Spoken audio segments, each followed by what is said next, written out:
Brady, I'm traveling all over America on United because of my special relationship with United Airlines. Yeah. And this summer has been a new low for in-flight safety videos. I don't think it could go any lower, could it? I agree. I too thought, how could this get lower than it already has?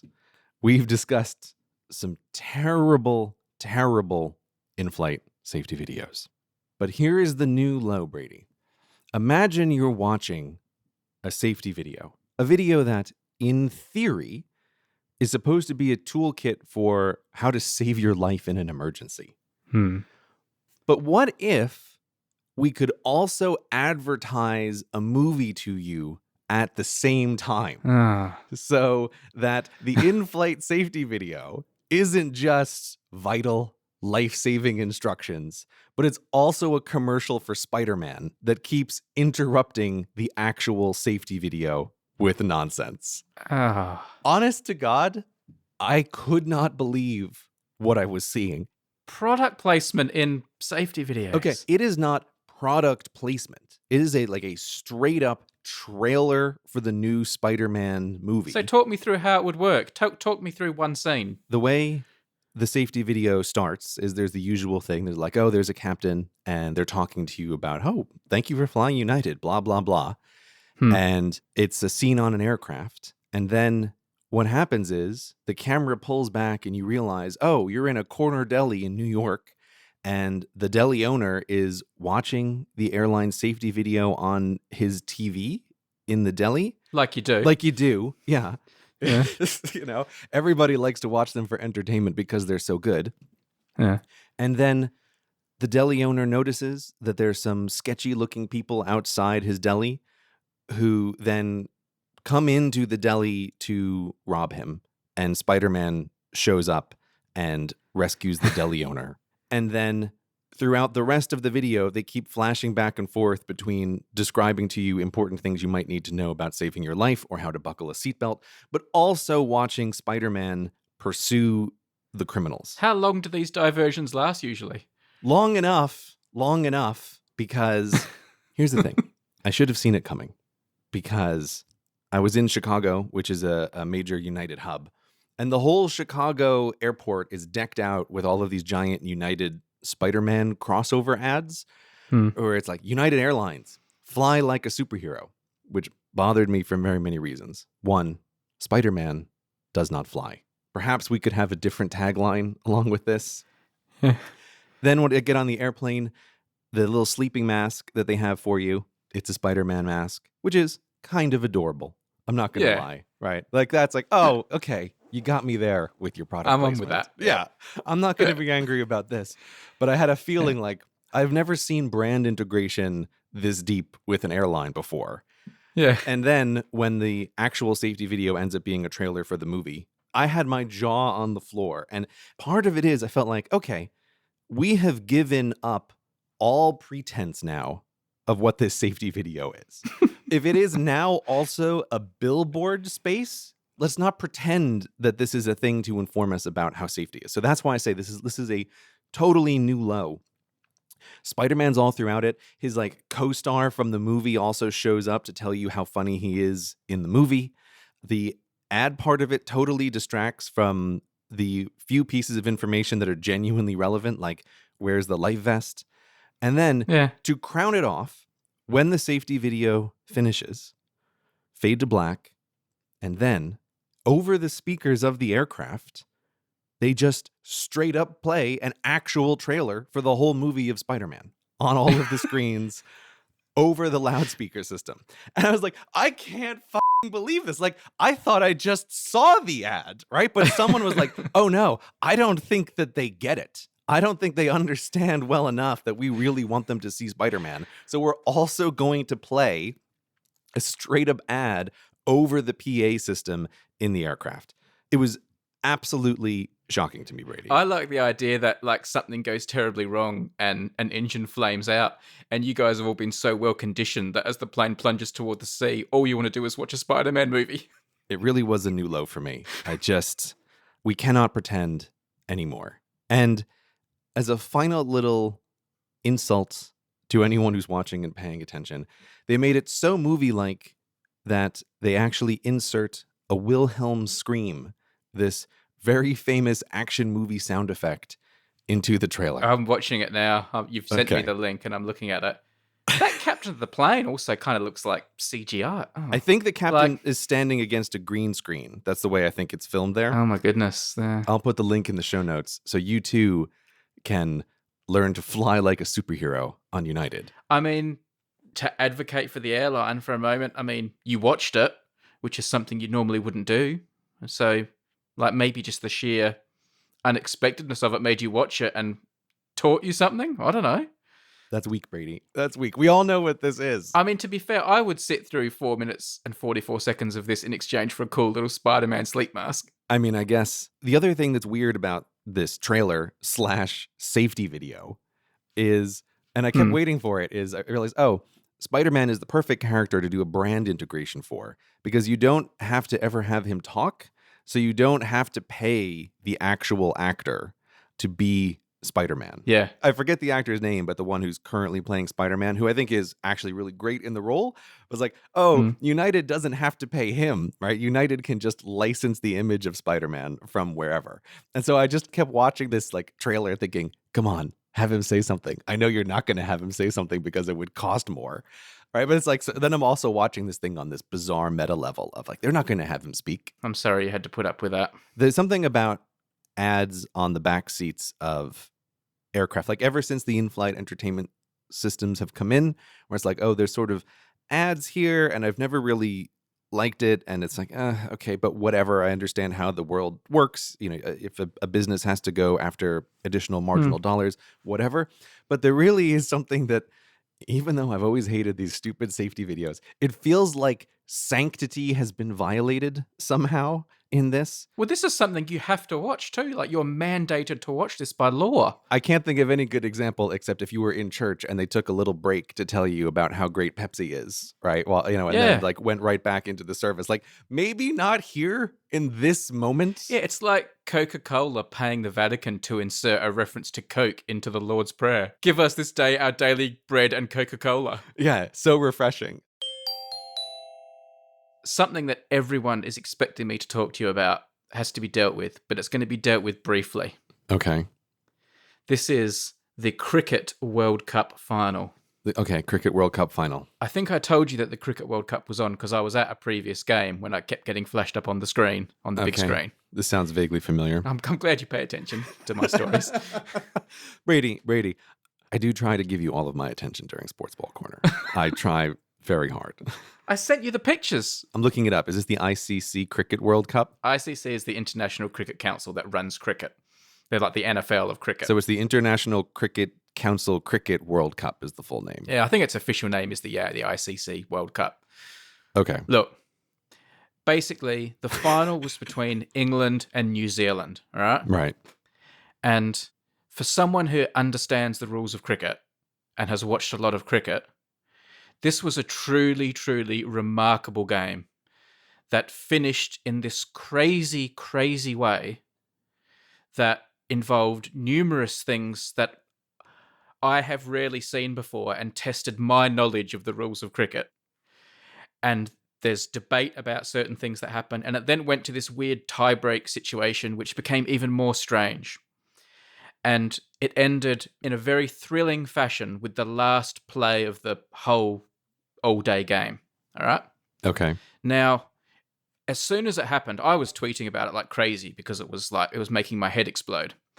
And as soon as it finished, can't wait for Brady to tell Gray all about it. Mm-hmm. And it is true that if Gray was a cricket fan and understood the rules of cricket, there are many, many deep, meaningful, probing questions and issues I would love to speak about with him. Right. And, you know, to get his wisdom and interesting take on things, because Gray obviously is an interesting person and always has a new perspective on things. Yes, I see where this is going, though. But there are two reasons I'm not going to do it. One is because England won, and I don't want to talk about it. But secondly, you cannot discuss this game with someone who hasn't watched cricket for many years and knows all the rules and the intricacies and the history and the technicalities, because this was like pushing the laws of cricket and the spirit of cricket and everything about cricket to the limits of human Right. imagination. And while for a cricket fan, this was like an incredible experience. I mean, as much as I hate what happened, it was the most amazing game of cricket I've ever watched. There is no way I could talk about this with Gray, because this would be like talking about the proof of Fermat's last theorem with a preschooler. Like, where would you start? I would have to start from the beginnings of cricket and the creation of the laws and all sorts of history and technicalities and rule changes. And you have to understand the spirit of cricket. Right. Gray has none of this. And for that reason, cricket fans who are tuning in for this long-awaited talk about the Cricket World Cup final and was it fair and should it be done differently and all those sorts of things, while I have many, many views on it, you will not be getting that today, I'm afraid. Thank you, Brady. I cannot begin to express the relief that is flowing through my veins in this moment.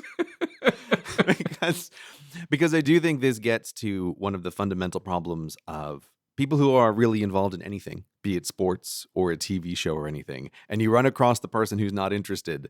It's like you have to load into their brains so much to explain what the interesting part is that you will lose them. And everyone knows those moments when you're stuck in a conversation and someone's like, this amazing thing happened on Game of Thrones. And you're like, oh, I don't watch Game of Thrones. And then the person says, well, let me explain to you the past 5 seasons so you can understand why this thing was really amazing. It's like, no, please don't. There are sports topics that I can talk with you, and we have done it. Like, should fans watching things on TV be allowed to dob in golfers who break the rules? And like things like that are simple to explain.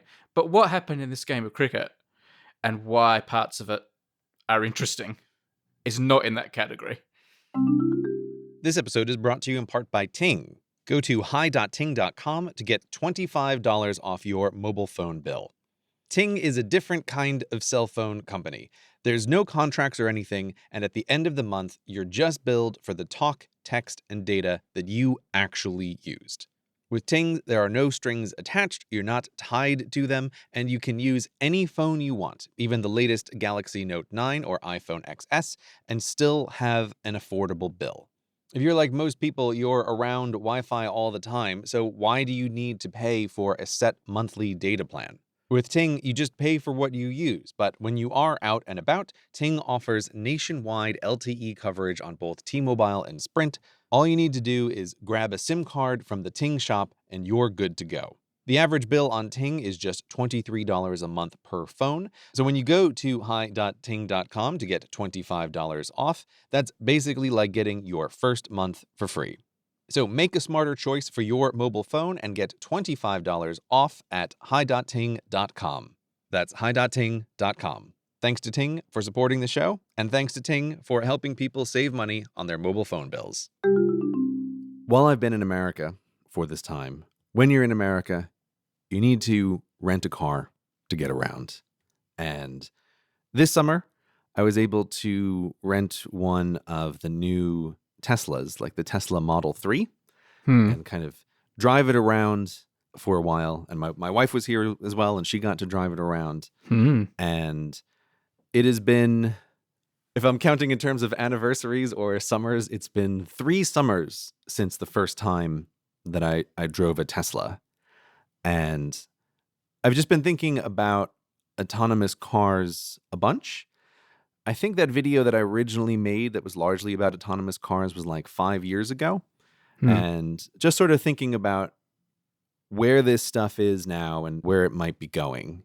But part of the reason was because the car that I rented, I don't know how this works, but it was part of some sort of beta program with Tesla to try out their new features. Yeah. I'll tell you, it is a little bit of a moment where you think, in this car that I'm about to drive, do I want to press this button that says, yes, please enroll me in the beta software? Yeah.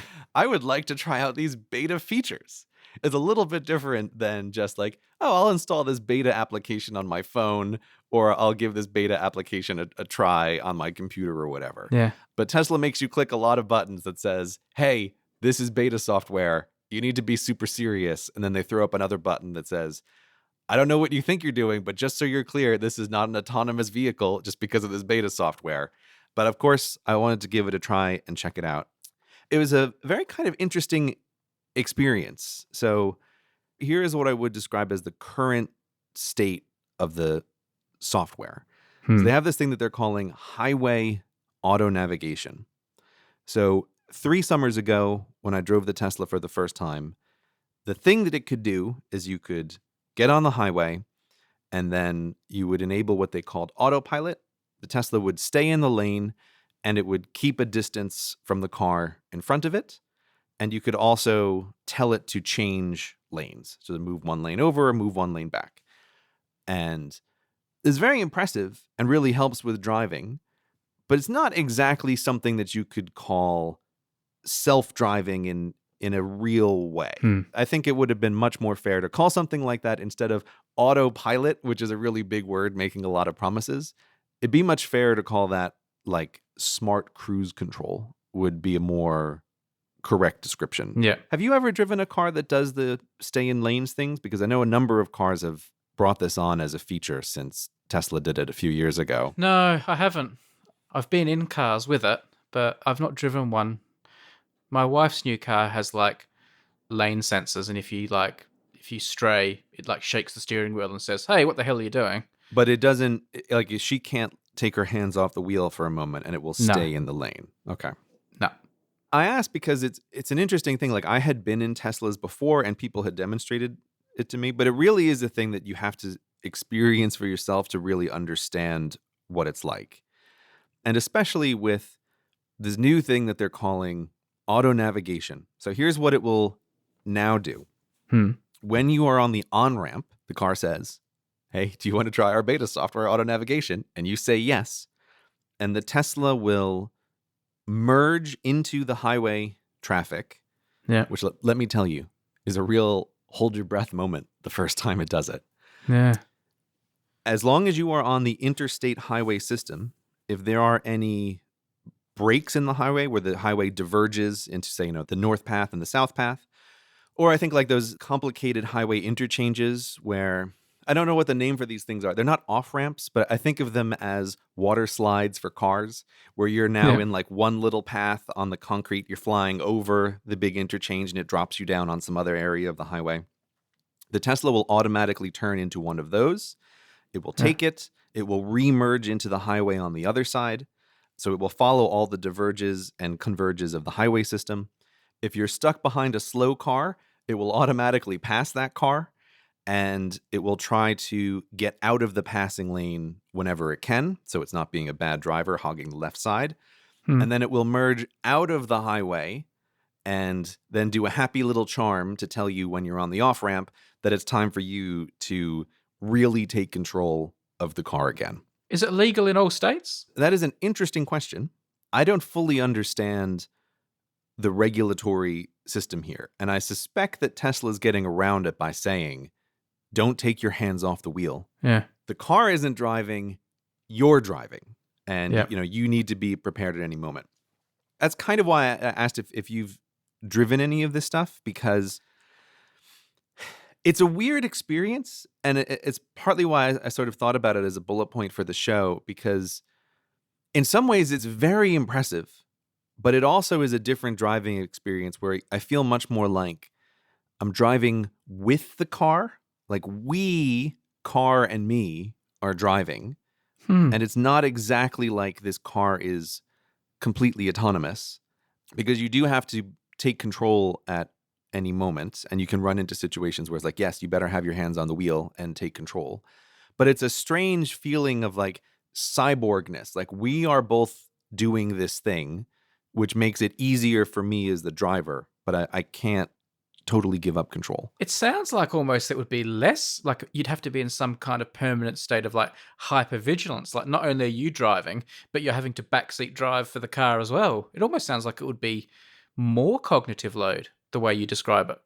Yeah, so like this is a very interesting thing. So my parents have a car that does a lot of the auto lane and smart cruise control stuff.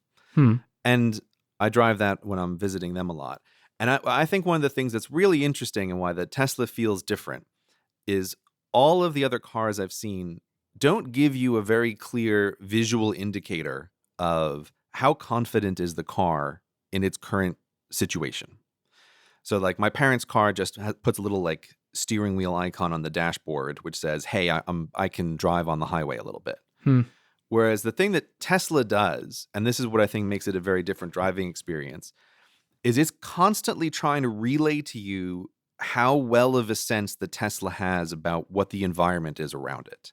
So like it puts a little picture of the car, right below the steering wheel, depending on which model you're driving. It shows you a map of the little world that the Tesla envisions.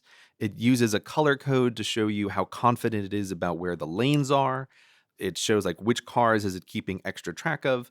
And so it's less cognitive load because the Tesla is giving you a whole bunch of feedback that you don't see in other cars. And it was interesting to see, like, my wife, who had never driven one before, she had the same experience. Like, we spent all day driving on the road, and I think we were driving for something like 4 hours. And she commented on how, even though it was a totally brand new car and she'd never done this before, she felt much less drained after a big day of driving than she normally would. But I know, like, it was an interesting thing. I sort of don't know what to think about this, because in some ways it's incredibly impressive. But it's also a thing where thinking about self-driving cars is like, it's still not there for you can just let go and have the thing take total control. Baby steps, Gray. We're getting there gradually. You should be pleased that this is another step, Oh, no. Like, don't get me wrong. I am super pleased about it. Like, and I found it very impressive. And in particular, when I first tried it, like, some cities have these very complicated 888 interchanges where it's like, oh, you're switching between 3 different highway systems that are all crossing in the center of the city.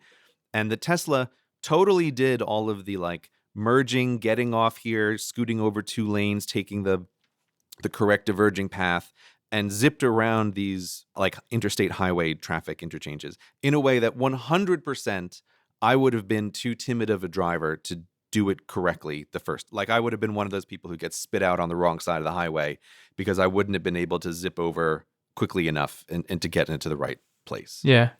So it's incredibly impressive. I guess the thing that I'm interested to see, and the thing that I kept thinking about, is I wonder if this is almost at that very first step where long haul trucking becomes basically autonomous. That you can have long haul trucks do 95% of the boring driving on the interstate highway system, and maybe they just like stop outside of town somewhere at a depot where then a human driver takes over and brings it into the city, which I think is a thing that I had kind of expected years ago when we first talked about this stuff of like, I think this seems like the low-hanging fruit. And this Tesla, if they can iron out some of the things that made me a little bit uncomfortable or made me like catch my breath in the beta software, I guess what I'm saying is I don't have a sense of like how close is this to that scenario where you could have a long-haul truck start from outside of a city center and then stop outside of a city center without any human intervention. I don't know the answer to that, but I've been thinking about it a lot, and it's been a very interesting experience to be in this car that I sort of simultaneously think of as, oh, this is totally a self-driving car, and also, but it really isn't as well. Well, you mentioned low-hanging fruit. Have you seen all the stuff about, I don't know if I call them driverless or captainless ships and boats? No, Because that was in the news last week. I have heard none of this. They did like a trial with just a boat. I think it was just somewhere in England to Europe or something. Did a little crossing with just a tiny little bit of cargo on board, just token like a cargo ship kind of boat. Is that it what wasn't you're talking like about? cargo ship size, I don't think. And then that got me reading other articles where they were saying this is going to be like the pioneering is going to be the captainless, humanless ships. And at first I was like, oh, I'm way more comfortable with that than I am with cars and planes and things like that. But then I thought, gosh, if one of those things goes rogue, that's quite hardcore in this, like then I started thinking like Exxon Valdez type stuff. Never before, you just mentioning it now, has it occurred to me about driverless boats. I just never thought about it. No, it's the big thing. They've been doing some trials. It does seem like, yeah, that is sort of low-hanging fruit. I know the main problem with all of those ships, especially like a fully loaded cargo boat, is you need a long time to stop. That is the main problem. Is like those boats, you need to know 2 days in advance when you want to stop, because when you have that many tons of inertia, stopping quickly is simply not an option. It doesn't matter how many engines you put in that ship. Like, that thing is going to cruise for a while. Here's a story from May. In a sign of things to come, an autonomous boat has just made a cargo run from the UK to Belgium. The 12-metre long uncrewed surface vessel, Sea Kit Max Lima, carrying a box of oysters. It relied on a range of technologies to safely navigate what is one of the busiest shipping lanes in the world. The boat's owner says the trip was the first commercial crossing of the North Sea to be made by an autonomous vessel. I like that. That's like, the first message on the telegraph, what hath God wrought, as a trivia question. I'll be like, oh, what was the first cargo delivered on an autonomous boat? Some oysters, box of oysters. That's what we had. Yeah. You got to start somewhere. I feel like, Gray, what's on your mind here? I feel like there's something you can't get out. What's your problem? You seem full of angst about this whole issue. Okay, let me try to articulate it better. I think my angst has been, I don't know where to set my expectations. I think that's what it is. Right. I don't know, should I be super excited or not? And I keep thinking about it a lot and watching and being very interested in how the car handles a bunch of different situations. And going back and forth between, oh my God, this is an unbelievable miracle of technology, to the situation that it seems the worst at doing is to say you're merging onto the highway. And this happens with human drivers as well. And you get into that situation where it's like on-ramp chicken, where you, as the person trying to merge onto the highway, you're running out of merging ramp, and maybe the driver next to you just isn't yielding by either going forward or going back. Or, you sort of both decide to try to slow down to give each other time. And it's like, oh, like that is always the most stressful part of driving. Yeah. And by far and away, that's the part where I feel like I have kicked the Tesla out of autopilot the most, of like, no, we're going to run out of on-ramp before you merge properly. But I guess my conflict is also the experience of driving it is, I don't know when I am just being chicken. Like, would the car handle this? Yeah. It's like some of the off-ramp situations, like the car takes turns sometimes much faster than I would be comfortable with. And I kick it out of autopilot and then always think, am I being chicken? Right? Or is the car totally fine? And I think that's also messing with my head of not having a good ability to understand where the system is. And the place that I am not going to roll the dice is to say, I don't feel comfortable in this driving situation, but I'm going to see if the car can handle it. Right? Yeah. That is not a move that I'm going to make. But I think that's why you're hearing this frustration in my voice, is I don't understand where the limit is. Is the limit more in situations with the car, or is the situation more like the human driver is being too cautious? And then I also don't understand like the statistical overview of how well is this system performing, not just anecdotally with me as a driver, but like how many times globally does it have to get knocked out of autopilot? Because even if that number is a very, very small number, you don't need a big number to make the scenario before of trucks driving on the highway autonomously totally unviable. Even if it's a tiny percentage of the time that the truck can't handle the situation, you don't need a lot of that to say like, oh, this is totally unviable. So I think that's my frustration, is I can't get a good sense of where is this thing? Is this 10 years away or is this 2 years away? And part of me feels like I could imagine trucks being a 2-year away situation, maybe, but maybe it's still a 10-year situation. I just don't know. I think that's the frustration that I've been having. It's impossible to know, but it's been very interesting to drive and see what this beta program is like. I have to say that idea of merging into other traffic and that kind of standoff you sometimes have with another driver about which one of us is going to, blink first. makes me very nervous. Not because I don't trust like the car or the technology, but I don't trust the other driver, because when that happens, it's always a calculus between two humans, and there's like a Yes. whole like poker thing going on. And if the other driver doesn't know that you're letting a computer do it and they think it's you, it's like playing poker against someone and you don't know who the other player is. That is an excellent point, and it's something that is very hard to describe. The car also just sometimes changes lanes in a way that no human ever would. And part Yeah. of it is this game of like the merging situation.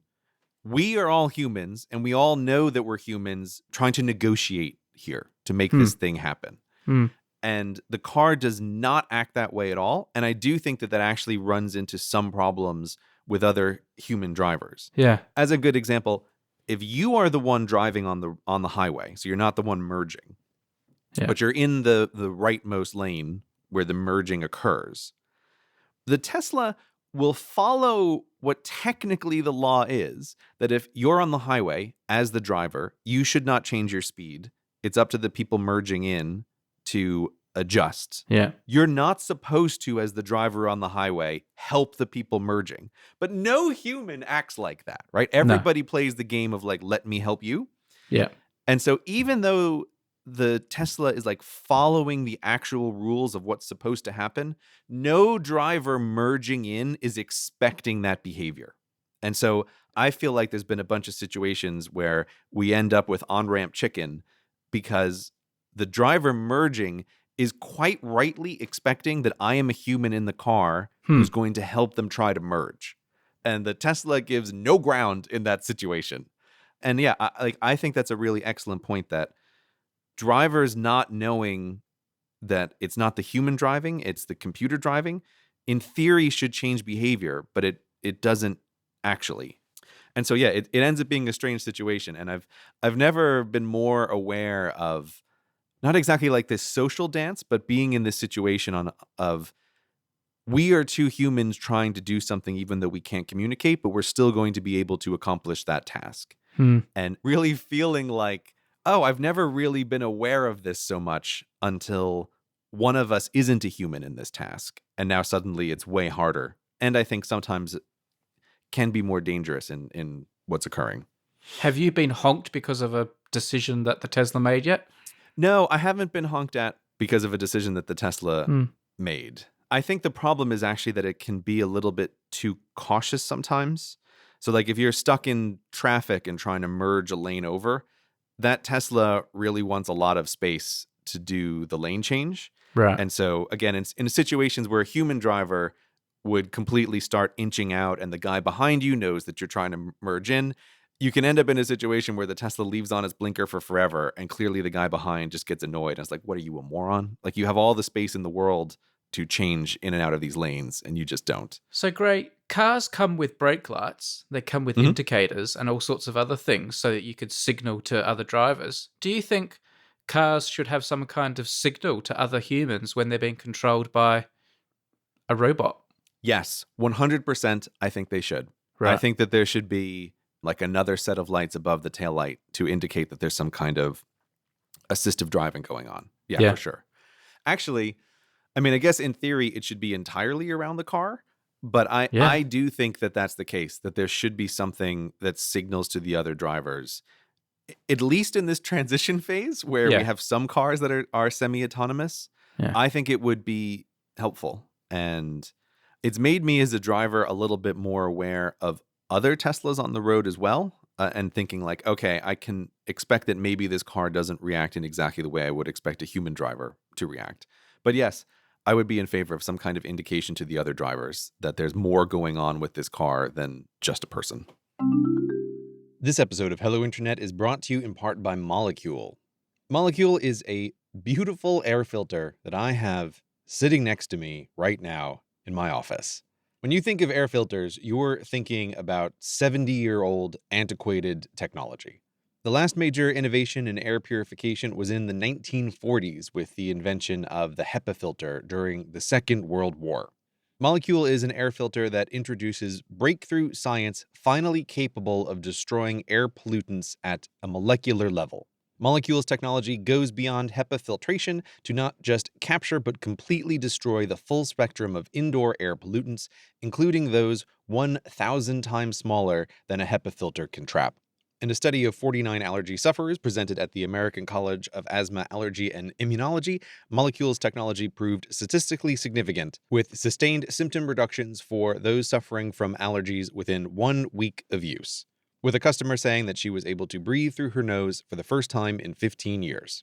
Molecule has been extensively tested by third parties and verified, and their research technology was backed by the EPA. And for me, I'm very happy to have my Molecule in the room where I spend a lot of time at home filtering out the pollution that's coming in through my window from living in a big city. For $75 off your first order, visit molecule.com, that's MOLEKULE, and at checkout enter HELLO75, that's hello and the number 75, to get $75 off your first order. Once again, that's molecule.com, MOLEKULE, and at checkout enter offer code HELLO75 for $75 off your first order. Thanks to Molecule for supporting the show and for keeping the air in my office nice and clean. Literally, as we record this, we are coming, I think, even like to the hour, to the anniversary of the first step on the moon, the 50th anniversary, the Apollo 50. Hashtag Apollo 50. Happy anniversary. And Gray, I know you're still going through Project Cyclops, so I don't know how aware you are of this, but as someone who is on social media and probably has quite, a nerdy coterie of friends and people I follow, the Apollo 50th anniversary has been omnipresent in social media, mainstream media, TV, newspapers. My Twitter feed is just picture after picture after picture of Saturn V rockets and Buzz Aldrin on the moon. Right. You must be in heaven, Brady. Gray, I am not in heaven. I'm not going to make a lot of friends with the space geopressure people out there, but I'm going to be a little bit glad when this is over. You have such a complicated relationship with this whole space thing, Brady. This has been a difficult time for me, and I'm going to be glad when it's over. Why has it been a difficult time? Is it because you were into Apollo before it was cool, and now that everybody's celebrating the anniversary, you don't like it? Or I still never really you love the space stuff, but you seem to not like it when other people also love it. I know, and I know how that looks. It's not a good look, Brady. I can't lie. It's not a good look. Look, Gray, I had a bit of spare time this morning. Okay. And I've written something down because I felt like if I just answered questions and freestyled. Okay, you have a prepared statement. I wouldn't get out the things I want to get out about it. Okay. Can I read you my speech about why I'm grumpy about the Apollo 50th anniversary? And I don't want it to come across that I'm really mad about it and like I'm fuming and I hate it, but it's not made me as happy as people would think. Okay. And I want people to understand why. Are you ready? Mm-hmm. You'd be hard-pressed to find a bigger Apollo enthusiast than me. Whatever you think of the motivation behind it, sending astronauts to the moon is, in my opinion, humankind's grandest achievement. Maybe not the greatest or the most important, but certainly the grandest and the most inspiring. I wasn't even alive when it happened, and it still inspires me. So why am I a little fed up with all the hoopla surrounding the 50th anniversary? Let's deal with the elephant in the room first. There is probably a degree of the petulant child here, not liking the other kids playing with my toys. The newbies who are sharing information about Apollo 11 like they've come down from Mount Sinai with new insights and anecdotes from God himself. That kind of sour grapes is kind of normal when people step on what you think of as your turf. Perhaps it's a perceived attack on one's individuality, or maybe it's a frustration that your area of expertise is not being done justice by all these Johnny-come-latelys. I can't deny this plays a part in my general grumpiness, and that's on me. But I do think my grievances run deeper.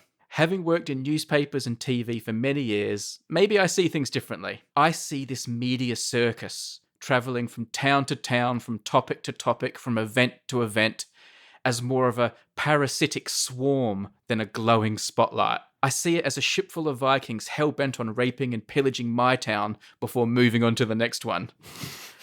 I see the TV stations filling airtime, newspapers filling columns and selling souvenir editions, even YouTubers gaming the algorithmic wave and hoping for a few extra spots in the recommended video slot. I see companies jumping on an advertising opportunity, selling a few more Moonwatchers, or promoting that one giant leap for cheeseburgers. And money is behind all of it. We'll be back after this break.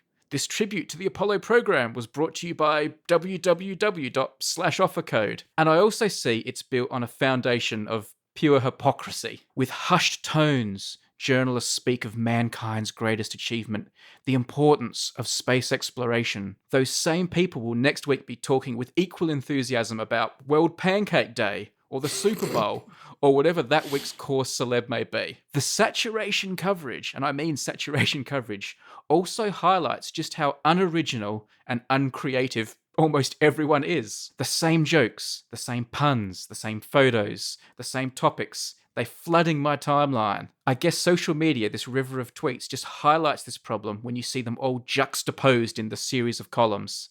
10 things you didn't know about Apollo. Who was the real Neil Armstrong? When will we go back? It also highlights the small parochial nature of the media. How our Australian satellite dish made it all possible. How our British dish made it all possible. How the man from your town or village made it all possible. But Brady, I hear you say, it's the 50th anniversary. Now, to this, first, I must say there is a delicious irony in celebrating an astronomical achievement by imbuing significance on anniversaries.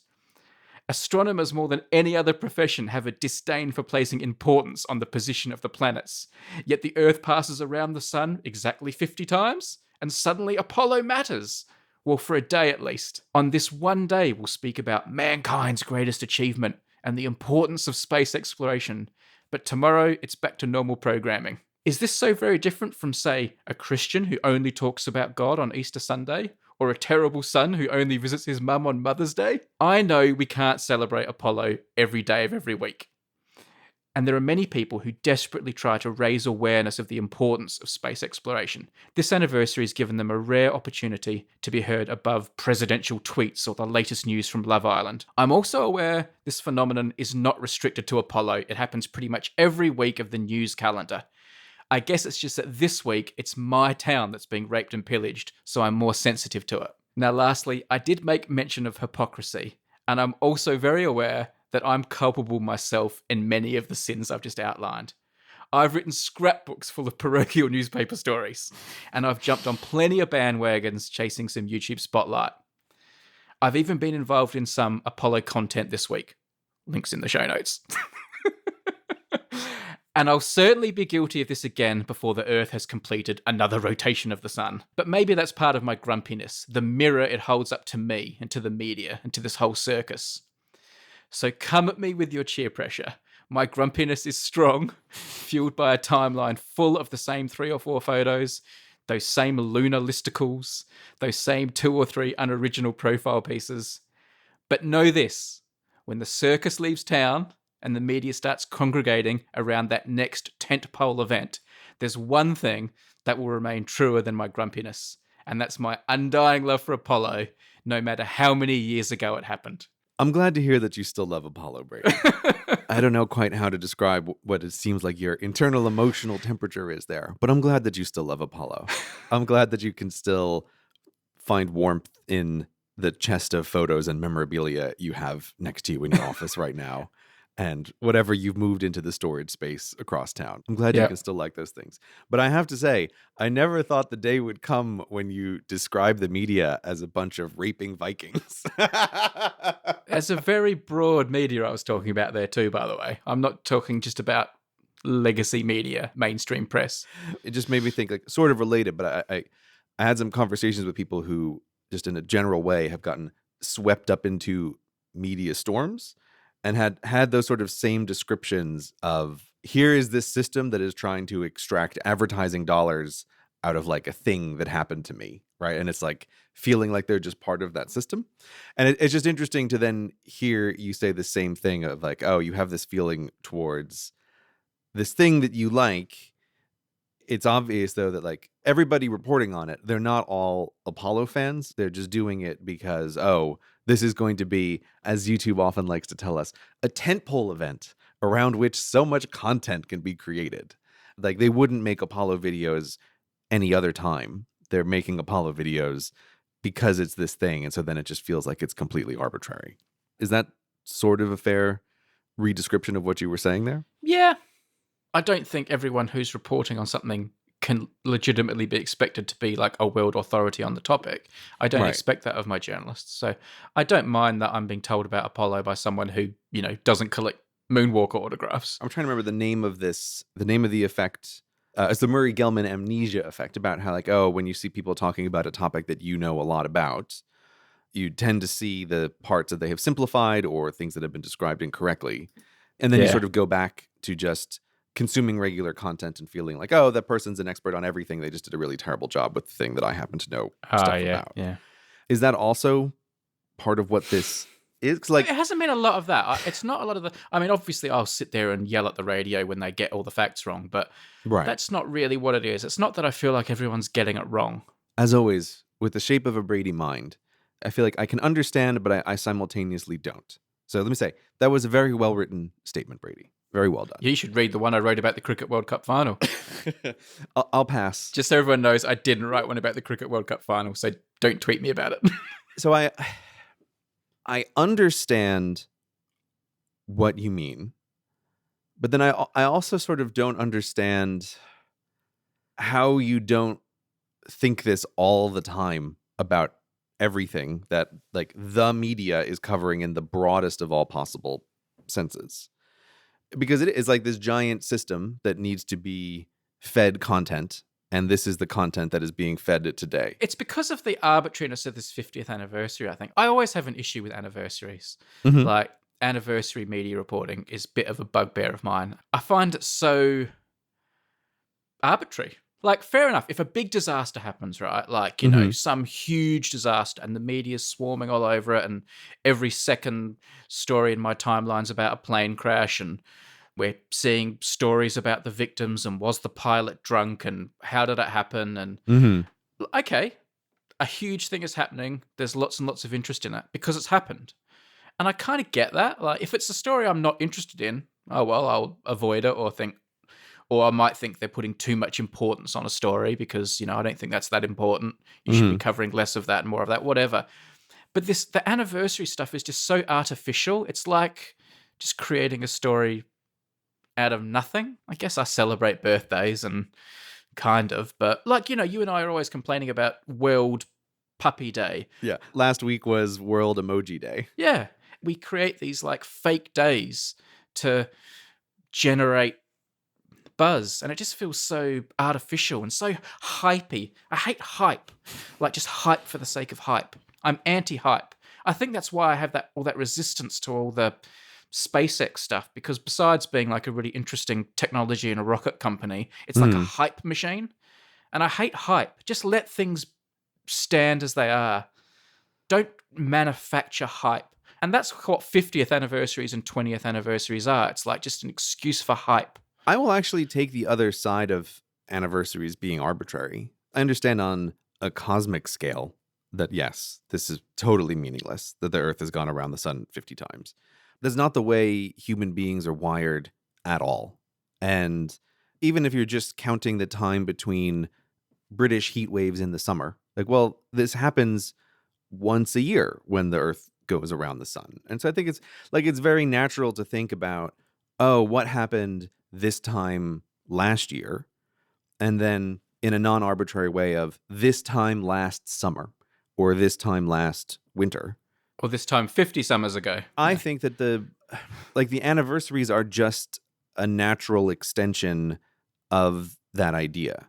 I think it's just sort of built into humans. So yes, like 50 being a big number is sort of an accident of the number system that we have happened to choose. But counting isn't arbitrary.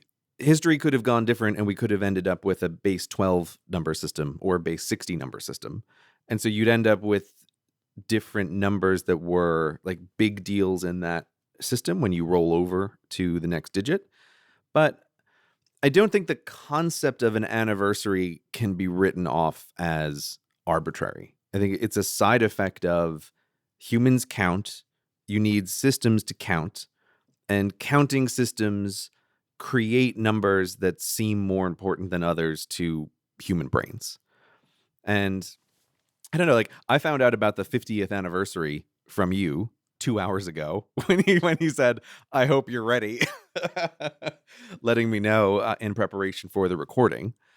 And sure, the number 50 doesn't really matter. It is somewhat arbitrary, but it did get me starting to think about like I didn't realize it was that long ago, or I just sort of hadn't really, the only time I think about Apollo is when it comes up on the show. And 50 is like it's a significant number in our counting system, and then it feels like, oh, that is a long time ago. And there's interesting things to think about. What does it mean that this grand event took place this long ago? And particularly with Apollo, there's a very interesting question of what does it mean to say that this grand event took place 50 years ago and has basically not been replicated since? I am going to take the other side of the arbitrariness. Now, of course, I have not been exposed to the torrent of attention that you have. But I don't think it's wrong to say, like, hey, let's spend some time on the Apollo 50th anniversary and discuss this as an event. Well, first of all, just for absolute clarity, I'm not saying it should have been completely ignored. Mm-hmm, and can I also say you are in the majority in your opinion on this, judging from every newspaper, TV show, TV news, YouTuber, tweet, and social media post I've seen over the past 4 or 5 days. You are definitely in the right on this one. I think there really is a big part of what you're saying here, that there is a created event around this of let's create a bunch of content around this event because we need to fill the airwaves and the radio waves and the YouTube channels, and like we have to keep making this stuff. So there is, but you think it's entirely justified as well. I'm not saying it's entire. Like I'm saying, I understand that is a thing. Oh, well, yeah. In my defense, I do understand the notion of anniversaries and number systems and round numbers and years and things like that. I understand it. Yeah, I just think it's like I'm pushing back against the concept of like arbitrary. But you kind of did argue for the arbitrariness of it when you talked about, we just happened to end up with this number system, and if we'd ended up with base 12, it would be different. That shows the arbitrariness of it. 50, as in 50 circles around the sun, is arbitrary. I will not disagree with that point at all. Do you know what? This is when I think, when Neil Armstrong died. Yeah. That was a great time to reflect on Apollo because something happened as well. It was legitimate, It was a human event, and it wasn't just like everyone had decided this is the day Neil Armstrong's going to die and we're going to have all our posters ready and our YouTube videos ready to roll. And, it happened. And it was like sobering, and it made me think about Apollo and and it made everyone talk about the moon and what happened. And, that felt more sincere to me. Like, it was a gut punch, and it was a news event, and it was like a significant day in history that this famous person who was like, the pin-up of this program had, left his mortal coil. Like, that felt legit. But this 50th thing, like, I do think it should have been marked, and there should be a ceremony, and Buzz Aldrin and Michael Collins should be wheeled out and do a press conference. But it's just been so much of it this time. Wheeled out. That's a brutal way to describe it. It's just been too... I know people who know nothing about Apollo and don't care about it who've said to me, God, if I have to look at one more photo of Neil Armstrong, I'm going to scream. And they're people who who didn't know what Neil Armstrong looked like a week ago. Well, I don't know. I can see that actually being worse. You're catching it from the wrong end of you don't care at all. And then you have to look at this. Maybe this is optimal for the person who has minor interests in the space program, but it's a much worse experience if you know a lot or you know nothing about the space program to be inundated with this stuff. Yeah. But just to quickly finish the thought, like just to make it clear, like yes, 50 is arbitrary, but I don't think the concept of anniversaries is arbitrary. This is always going to fall out of like the way math works and the way planets work and the way brains work is that you're going to have anniversaries. It just, whichever number system you happen to land on doesn't matter, but there's going to be this kind of thing. But what do you think about it being 50 years ago? I saw someone post something today that a greater time has elapsed since, Yuri Gagarin and Apollo than has elapsed between the Wright brothers and Yuri Gagarin. Okay. I didn't check the math. Let me do it. When did the Wright brothers fly? I can do this. I should know this because it's all over the North Carolina license plates. North Carolina, first in flight. Feel like it's, what, 1912? I thought it was 18. Was it? It was 1900s, was it? I have no idea. I could be off by 50 years on that date. 1903. I'm going to say that was pretty close. I was within 10 years. Yeah. I'll take that as a win for history. And when did Gagarin fly in space? 61. So 58 years. Yeah, it's been 50. You said 58 years since. Yeah. So that statement is correct. But what do you think of that? It does feel like we stalled. That was my reaction as well to you telling me it was the 50th anniversary. Yeah. Sounds terrible, but feels like it could have not happened and nothing would be different in a way. It's an interesting statement. To go back to Vikings, this comes up sometimes. If you're saying a topic of like who, in 1,000 air quotes, discovered America, right? And you grow up in America, and the correct answer is Christopher Columbus, right? And then someone will come along and say, no, the Vikings discovered America 300 years earlier. And like there's always examples of like someone else coming to America earlier. Yeah. But those sorts of answers always seem dumb to me, not least because of like, one, there were already people here, but two, if the Vikings came to America and and they landed on American shores and then never came back, I feel like, sorry, Vikings, that doesn't count. And it's like, well, the Europeans showed up and then they kept showing up, right? Like that counts. That's the historical marker for when the continents became joined, not when like someone happened to make the journey the first time. And the moon feels like that is the comparison as far as the frontier goes of we made it to the moon, we stepped on the moon, and then we never went back. In my head, thinking about the 50th anniversary, I think it really clinched that idea to me of like, I don't think we've really been to the moon. But, like we have stepped on it, but there's no one there now. I don't agree with that. I will make the argument that it doesn't matter because there's no one there now. Nah. It's so different. Like, because the Viking argument, if the Vikings did make the crossing first and got there first, then for a start, I think they did do it first. Yeah, I'm pretty sure that's true. But also, it's not as monumental as like the daring feat of crossing the void of space to touch the face of another world, which is what Apollo was. Like, doing that first counts for something, even if you don't set up a McDonald's there. Can I say, I just love your language, Brady, about it. It's so intrinsically poetic. It's so stirring. So if one day the moon is swarming with Chinese bases, I think it will still count that back in the 1960s, there was like a small group of people that took that first leap and took the adventure and took the dare and showed it could be done. Could show it was even possible. Like when the Vikings were sailing around America, it wasn't considered impossible to sail across the sea and set foot on another piece of land. Everyone was doing it all the time.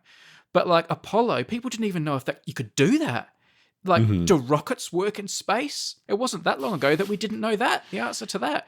Will you step off the ladder and sink into like dust? Like, does any of this work? Like, this was like proof of concept.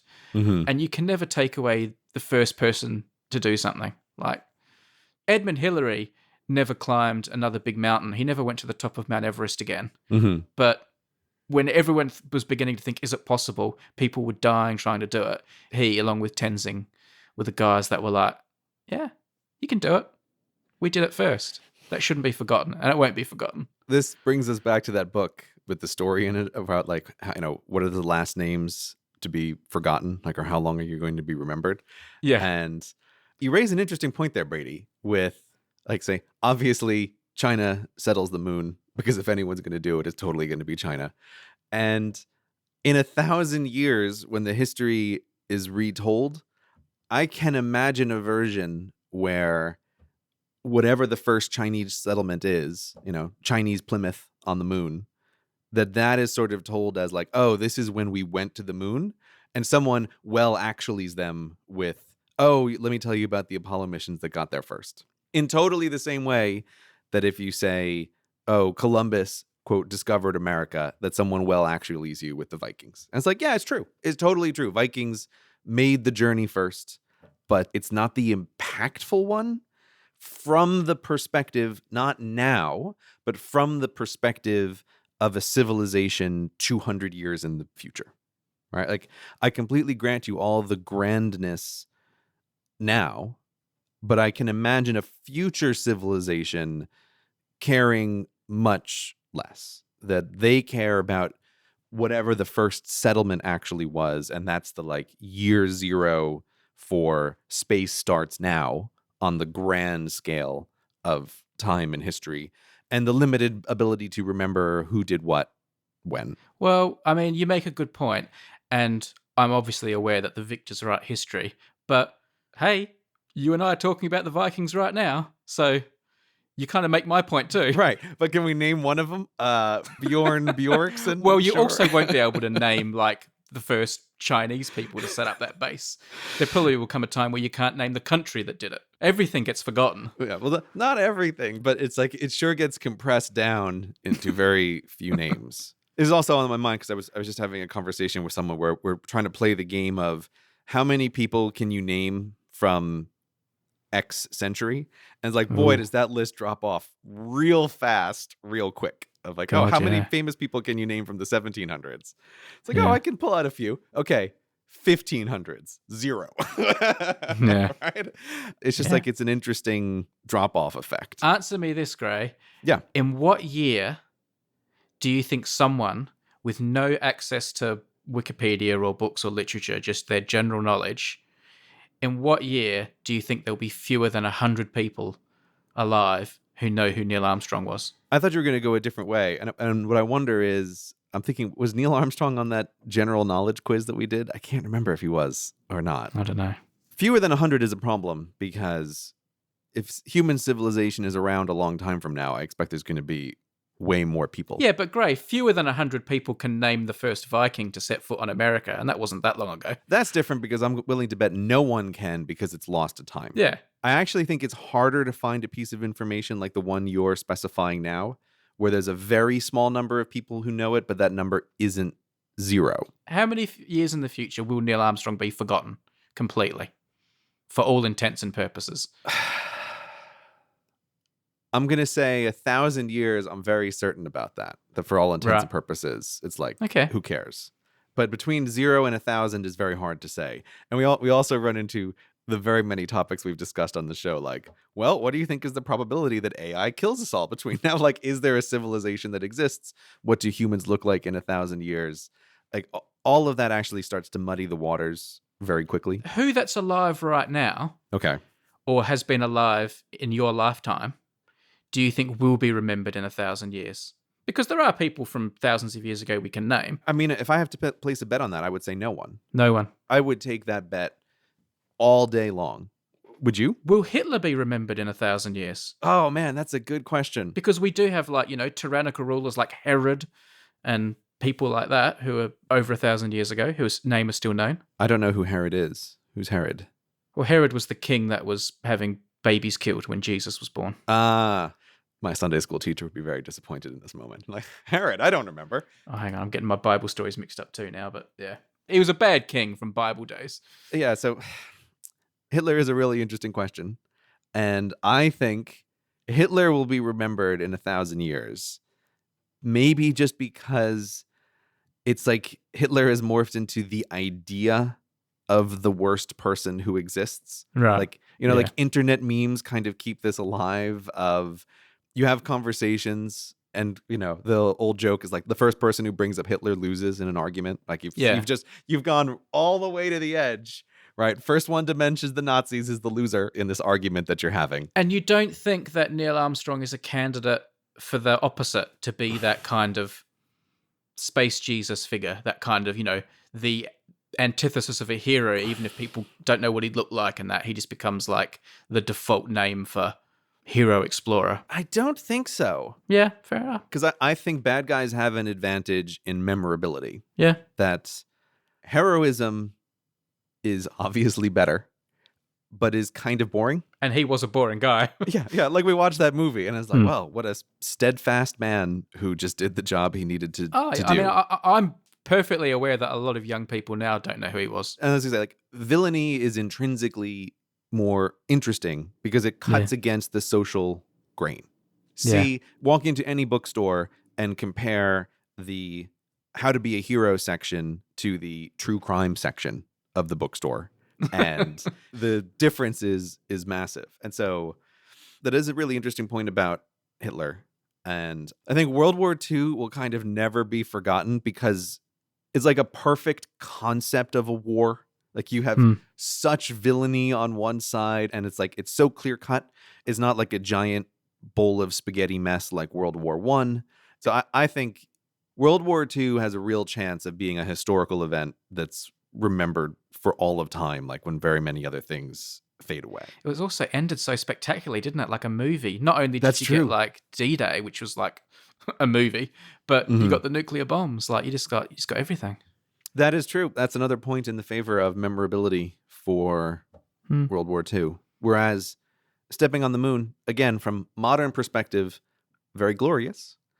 But perhaps when there is a transplanetary civilization, it seems about as exciting as stepping on and off a bus and is just not something that captures the mind in the same way. Yeah, but Gray, just to come back to that though, Mhm. I mean, you and I step off planes quite a bit, but the first flight at Kitty Hawk is still like given a lot of kudos. I see it on a lot of license plates. Let's revisit this in 1,000 years and see who was right. I would very much like to revisit this topic in 1,000 years. The problem is, if we actually do live for 1,000 years, at that point we'll have augmented memories that will never forget anything. So I think this whole concept would actually become irrelevant and is based on a strange idea of there are people who are like people today but exist in 1,000 years, and that is not going to happen. But it's sort of the concept of the argument and Well, the idea of whatever forgetting. happens with augmented memories, if you and I live for 1,000 years, I can think of at least one guy who's still going to remember Neil Armstrong.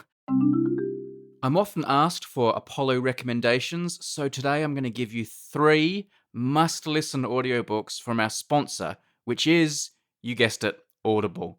Now, you've heard all about Audible before. Huge library of audiobooks and other spoken material, a great app for your phones and tablets and all that. You've got those Audible originals. These are exclusive bits of content that are often read by interesting celebrities or other notable people. Actually, I was just looking through some Audible originals on my phone just now, and they've got a version of Murder on the Orient Express by Agatha Christie, which is a story I really enjoy. And it's narrated by a whole cast of actors playing all the different people on the train, and there are sound effects and train noises and footsteps going up and down the carriages. Really great. Now, as usual, you can get started with a free audiobook and trial by going to audible.com/hellointernet or texting the code hellointernet to 500 500. That's Hello Internet, like as one word. But if you happen to be listening in July 2019 and you're an Amazon Prime member, there's another offer you should know about. You guys can save 66% on your first 3 months on Audible. That's a total of $30 off. That's like 3 months for the price of one. You'll pay just $4.95 a month for the first 3 months, and after that, it's only $14.95 a month. That offer's available to the 31st of July. Now, when you're on Audible, you get a credit each month, good for any audiobook, and 2 of those Audible originals. Any unused credits roll over to the next month, by the way. So what are you going to listen to first? Here they come, my Apollo recommendations. Top of the list, you've probably heard me talk about it before. A Man on the Moon by Andrew Chaikin. This is the definitive Apollo account, in my opinion. Runs us through all the missions, not just Apollo 11, and it's full of great details, but without being like really dry or technical. It's a must listen if you're interested in Apollo. Now, if you want an audiobook that was written by an actual Apollo astronaut, Michael Collins from Apollo 11 wrote Carrying the Fire, and many people hold that up as the best autobiographical Apollo book. It's also on Audible, and it's a cracker. Finally, perhaps the all-time classic astronaut book is Tom Wolfe's The Right Stuff. This deals with Chuck Yeager breaking the sound barrier, then moves through the Mercury astronaut selection and all sorts of other great stuff. It was made into one of the all-time great films. I think it was 1983. And the star of the movie The Right Stuff was Dennis Quaid. He played the pilot-turned-astronaut Gordo Cooper. Now, Brady, why on earth are you talking about the star of the movie? There is a reason. It's because Dennis Quaid narrates the audiobook of the right stuff that you get on Audible. That makes it even better. He's great. The book's great. It's one you've got to listen to. The address again, audible.com/hellointernet, or text the code hellointernet to 500 500. That'll get you started. It'll also let Audible know you came from here. And don't forget, there's that extra deal for Amazon Prime members during July that I mentioned earlier. Thanks, Audible, for supporting the show. Brady, there's something that I want to try, but I need to put myself a little bit on the hook publicly for trying it, because I have tried and failed many times before. Yeah. And that thing is meditation. Right. And I don't know. I have very conflicted feelings here.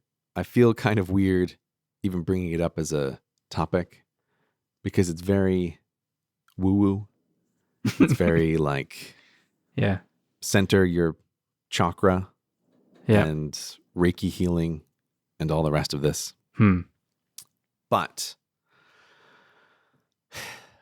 so many people I know and respect have recommended this to me in a way that I can say maybe a little cult-like, right? Where people are like, oh, join the meditation or the self-reflective train here.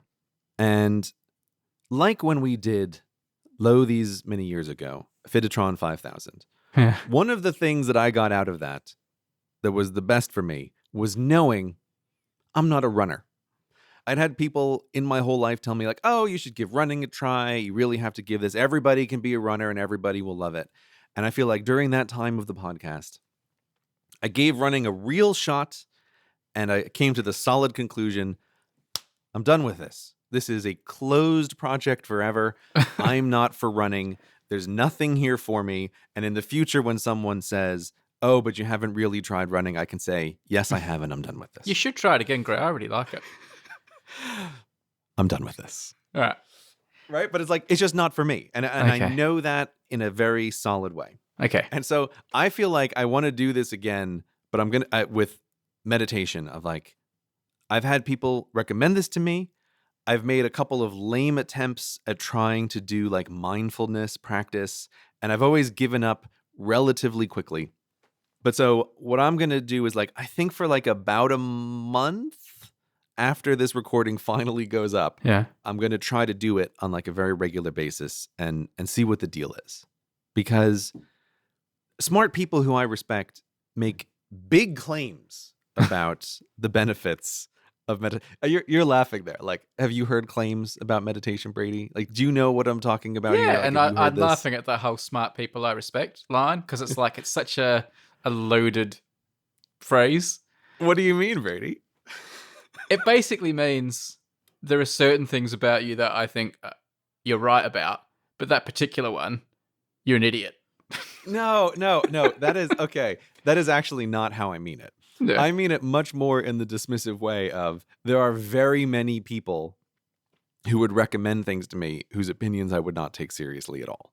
Right? Whereas this one is then falling into the category of smart people I respect means I take you at your word that there is something that is beneficial here that you are getting out of this. Whereas you take a trip to, say, Sedona, Arizona, the hippiest town on the face of the earth, and people will promote all sorts of stuff, and I will give their opinions zero weight when they're telling me about how, the vortex healed the aches and pains of their life. And it's like, okay, I don't weight this opinion at all. But the mindfulness stuff has come from just like too many corners that I do weight it a little bit. Tell me this then, Gray. Yeah. Because to me, I'm like team woo-woo when it comes to meditation, right? But to me, meditation has always been like this thing that happens behind a curtain in the Holy of Holies. And I don't actually know what they do. Like, is it just sitting and being quiet? Because like, I do that when I go to bed. Is it humming and going and like making your palms face the ceiling? Because if it's that, then it sounds like woo-woo. When you do your meditation, right? When you start this month-long trial, if I was secretly watching you through like a hole in the wall, it's creepy. Okay. What would I see? what you would see is me just being still and not making any noise. There's Sitting no or lying humming. down or Yeah, like sitting or something. in a chair? Yeah. Yeah, sure, I guess. Where are your arms? Wherever is comfortable to sit for 20 minutes, Are I your guess. eyes closed? I would close my eyes, yeah. So it's sitting in a chair with your eyes closed for 20 minutes. Right, but not napping, ideally, I think. Are you allowed to think about whatever you want? Okay, so when I say this thing that I want to try, the reason I'm intrigued is because of one very particular subset of all of this. So there's a whole bunch of woo schools about meditation. There's sort of this like subcategory, which is often defined as mindfulness. And the way it is described to me is it's a bit like you're turning your mind on itself. Or the other language that's often used is you're trying to focus your attention on the very concept of attention itself. And so one of the like end goals that is often described by people who do this is that it is a skill that you can learn where you turn your mind on itself and you sort of lose the sense that you have a self at all. And that this is like a state of mind that can exist, that you can practice and you can experience and is different from just the normal experiences of life. I find that intriguing because that's an actual claim about something. Like, oh, if you do this, here is a possible result. I think there is totally a non-zero possibility that this is a kind of cultish self-delusion as well.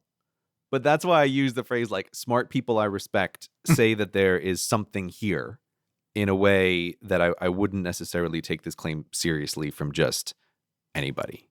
But I also wonder, because some of the many claims that people will also make is they'll say things like, oh, you realize that you and your thoughts are not the same thing. That like you can realize that there's this distance between your thoughts and yourself. And when people say this, I always have the reaction of, I don't understand what you mean. Isn't that totally obvious? Like, who thinks that their thoughts are themselves? Like, I don't even understand how you could be confused about this in the first place.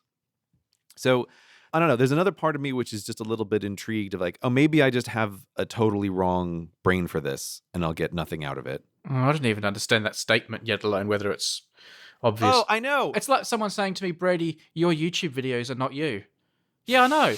They're a thing I made, and now I'm making another one. That's a great comparison because that is sort of my reaction. When people say something like, oh, I realized that my thoughts are not me. I'm like, how could you be confused about that? Neither are your farts. Brady, have I told you before, your language is so poetic. I don't know, Gray. All I can say is, if there's anyone in the world who I think should not be messing with more ways to withdraw from their work and their life and society, it's you.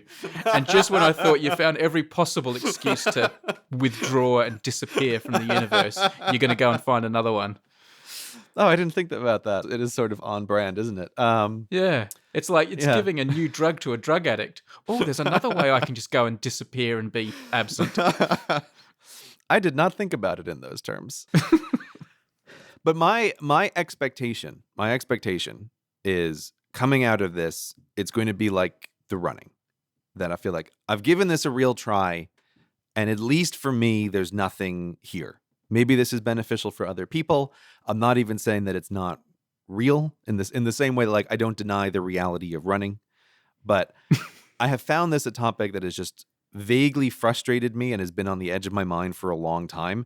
And I just want to get this resolved one way or the other. Like, is there something interesting here or is there not?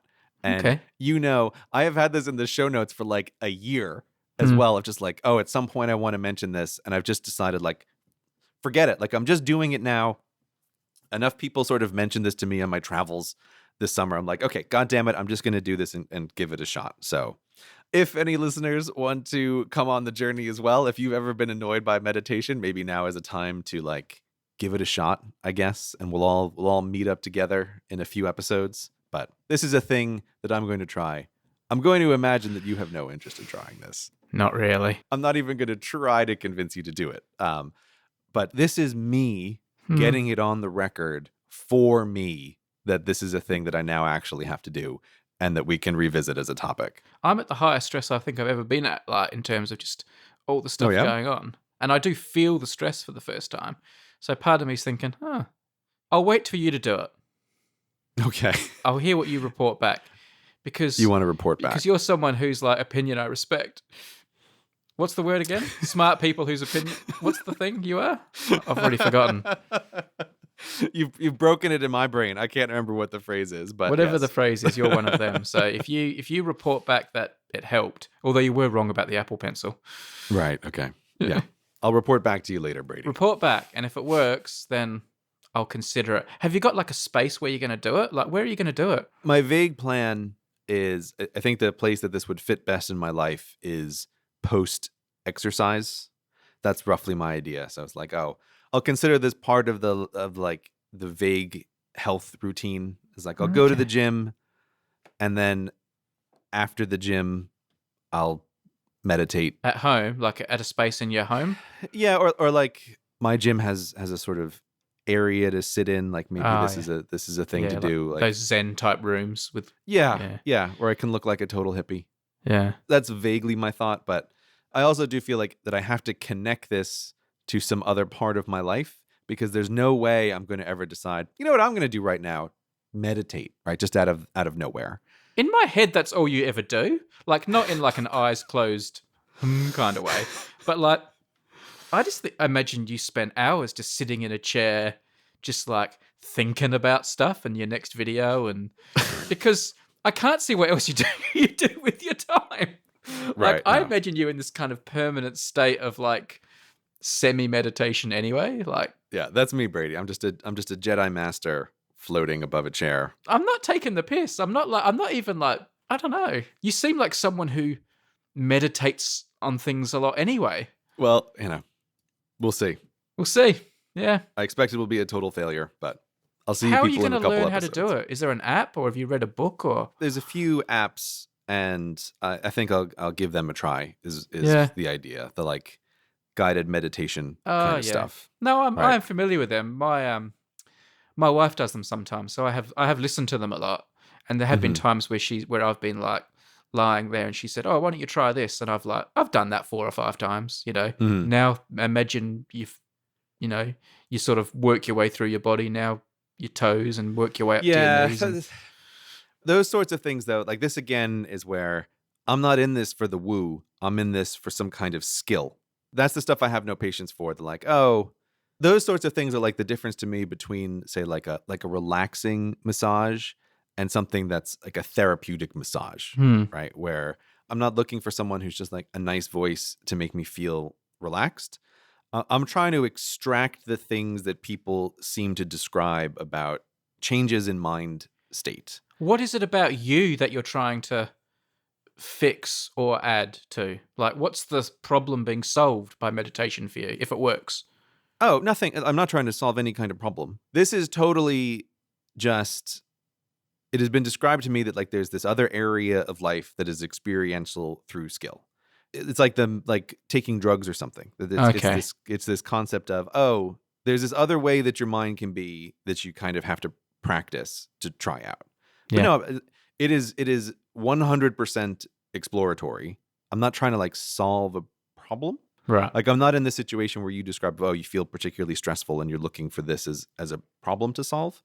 I'm coming at this much more from just an exploratory perspective of this is a thing that people say is real, and I want to try to see if I can see that it's real. And I'm not going to go wander into the desert and take some LSD to experience an altered state, at least not yet. And this is a way to try to see a little bit of that. Until smart people whose opinion you respect tell you should go and try LSD in the desert. Well, depending on who asks, that might be an invitation hard to turn down.